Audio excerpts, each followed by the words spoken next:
दोस्तों नमस्कार। आज हम हिंदी से कुछ चुने हुए प्रश्न लेकर के आए हैं जो यूपी टेट या सी टेट या स्टेट में आए हुए प्रश्न चुनिंदा हैं जो 50+ हैं। पहला प्रश्न आपके सामने इस प्रकार से है, कनक कनकते 100 गुनी मादकता अधिकार में कौन सा अलंकार है। तो दोस्तों इसमें आपको अलंकार ढूंढना है। ए पर दिया है उपमा, बी पर दिया है रूपक, सी पर दिया है यमक, डी पर दिया है श्लेष। तो दोस्तों इसमें आपका यमक अलंकार हो जाएगा, सी करेक्ट आंसर है, क्योंकि यहाँ पर एक कनक माने धतूरा है, एक कनक माने सोना है। तो जब एक ही शब्द दो बार आते हैं और दोनों के अलग अर्थ हो जाते हैं तो वहाँ पर यमक अलंकार हो जाता है, इसलिए करेक्ट आंसर आपका सी हो जाएगा। नेक्स्ट प्रश्न पर चलते हैं।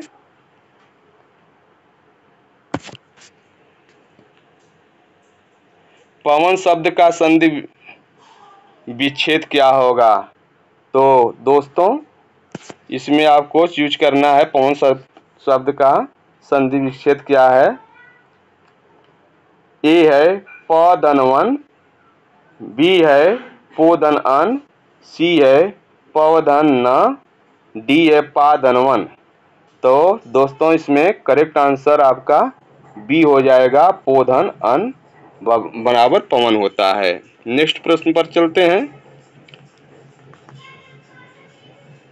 चौराहा शब्द में कौन सा समास है। तो चौराहा शब्द में आपका संख्यावाची द्विगु होता है, तो चौराहा शब्द द्विगु समास से होता है, तो करेक्ट आंसर आपका बी हो जाएगा और यह सब तीनों गलत हो जाएंगे। अब नेक्स्ट प्रश्न पर चलते हैं। आम का पर्यायवाची शब्द नहीं है। ए है रसाल, बी है सहकार, सी है पीक और डी है अमृत फल। तो दोस्तों पांचवी का सी करेक्ट आंसर हो जाएगा, पीक। पीक माने आम नहीं होता है, बाकी तीनों का मतलब आम होता है, इसलिए करेक्ट आंसर आपका सी हो जाएगा। नेक्स्ट चलते हैं। अंधे की लाठी मुहावरे का अर्थ है। तो ए है एकमात्र सहारा, बी है बहुत कमजोर, सी है मूर्ख व्यक्ति, डी है अंधे को रास्ता दिखाना। इसमें होगा एक करेक्ट आंसर, एकमात्र सहारा। नेक्स्ट प्रश्न पर चलते हैं। सही वर्तनी वाला शब्द चुने। सही वर्तनी वाला शब्द को आपको चीज करना है। ए है उज्ज्वल, उज्ज्वल, उज्ज्वल और डी है उज्ज्वल। तो इसमें आपको दोस्तों 7 का करेक्ट आंसर भी हो जाएगा, डबल ज होता है उज्ज्वल में, तो इसलिए करेक्ट आंसर हो जाएगा। नेक्स्ट पर चलते हैं। निश्चयवाचक सर्वनाम है। निश्चयवाचक सर्वनाम है, तो ए है कौन, बी है कुछ, सी है यह, डी है स्वयं। तो दोस्तों ये तीनों गलत हो जाएंगे। कौन भी निश्चयवाचक नहीं होता है, कुछ भी निश्चयवाचक नहीं होता है, स्वयं भी कुछ निश्चयवाचक नहीं होता है, लेकिन तो यह जो है निश्चयवाचक सर्वनाम होता है। यह मेरी कलम है, यह मेरी पेन है, यह मेरी किताब है, तो ये सब निश्चयवाचक हो जाएगा। अब नेक्स्ट प्रश्न पर चलते हैं। निडर शब्द में कौन सा उपसर्ग है। ए है नी, बी है नी, सी है डर और डी है नीर। तो इसमें करेक्ट आंसर आपका ये हो जाएगा, नी जो होता है, नी प्लस डर बराबर होता है निडर, तो यही आपका उपसर्ग हो जाएगा। नेक्स्ट प्रश्न पर चलते हैं। गंगा का उद्गम स्थान, जहाँ से गंगा निकलती हैं, गंगोत्री, यमुनोत्री, अमरकंटक, मानसरोवर। तो दोस्तों जहाँ से गंगा निकलती हैं उस स्थान को गंगोत्री कहा जाता है, जहाँ से यमुना निकलती है वहाँ से यमुनोत्री होता है, तो इसलिए करेक्ट आंसर आपका ए हो जाएगा। नेक्स्ट प्रश्न पर चलते हैं। मौन का विलोम शब्द है। मौन का विलोम शब्द है, ए है वाचाल, बी है शांत, सी है बोलना, डी है मुखर। तो इसमें 14 का आपको करेक्ट आंसर दोस्तों ढूंढना है। तो 14 का करेक्ट आंसर आपका ये हो जाएगा, मौन का विलोम शब्द वाचाल होता है। नेक्स्ट प्रश्न पर चलते हैं। करुण रस का स्थायी भाव क्या है? तो इसमें आपको अस्थाई भाव करुण रस का ढूंढना है। तो वीर रस का स्थायी भाव उत्साह हो जाता है, इसलिए यह गलत हो जाएगा। हास रस का उत्साह भाव हंसने का उत्साह भाव जो होता है यह हास होता है, तो इसलिए यह भी गलत हो जाएगा। और रति जो होता है श्रृंगार रस का होता है स्थायी भाव, तो इसलिए करेक्ट आंसर आपका सी हो जाएगा, शोक। करुण रस का अस्थाई भाव शोक होता है।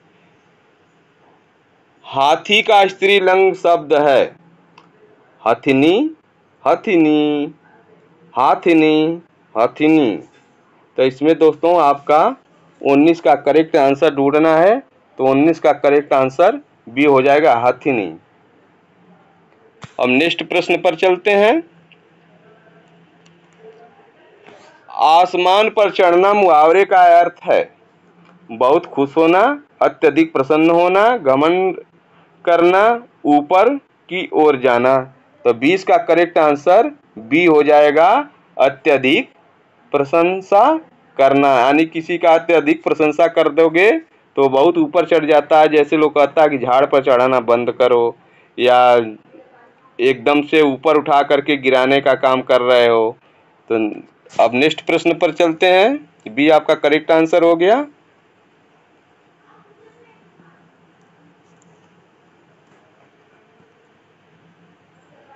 हिंदी भाषा में वर्ण कितने प्रकार के होते हैं?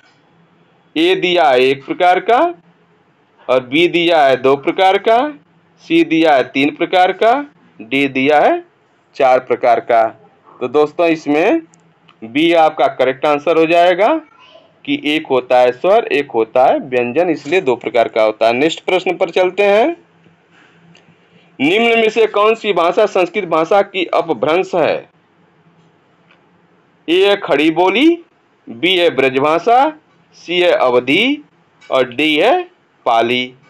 तो इसमें आपको दोस्तों करेक्ट आंसर ढूंढना है। तो आपका करेक्ट आंसर देखिए क्या होगा। खड़ी भाषा का, अरे निम्न में से भाषा, तो पाली जो होता है यही है करेक्ट आंसर।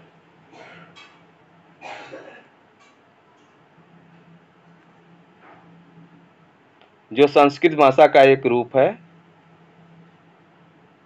पाली।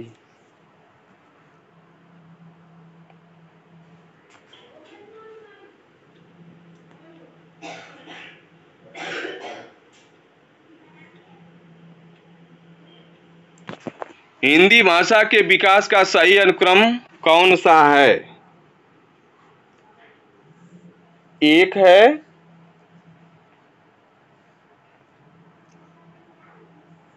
पाली प्राकृतिक अपभ्रंश या हिंदी,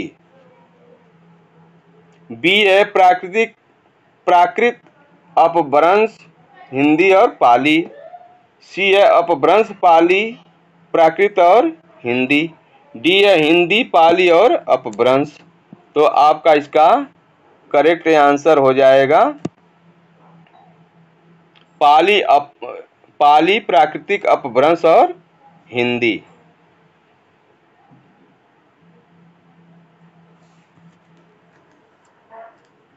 नेक्स्ट प्रश्न पर चलते हैं।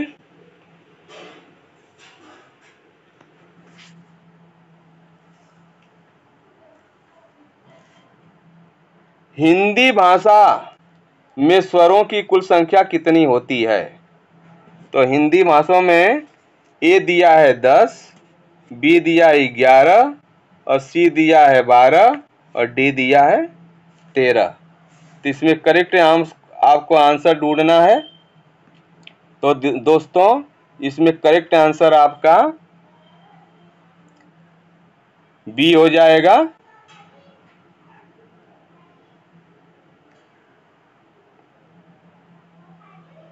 नेक्स्ट प्रश्न पर चलते हैं।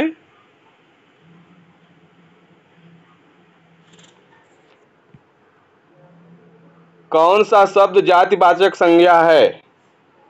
अ है हिमालय, और ब है गंगा, और स है पवित्रता, और द है नदी।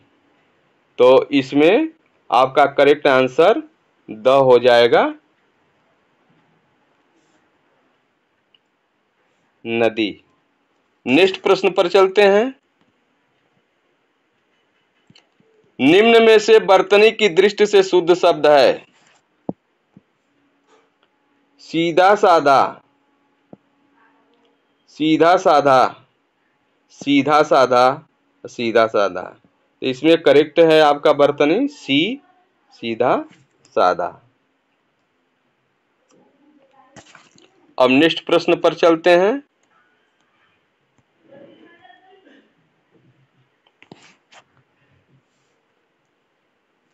हिंदी दिवस कब मनाया जाता है?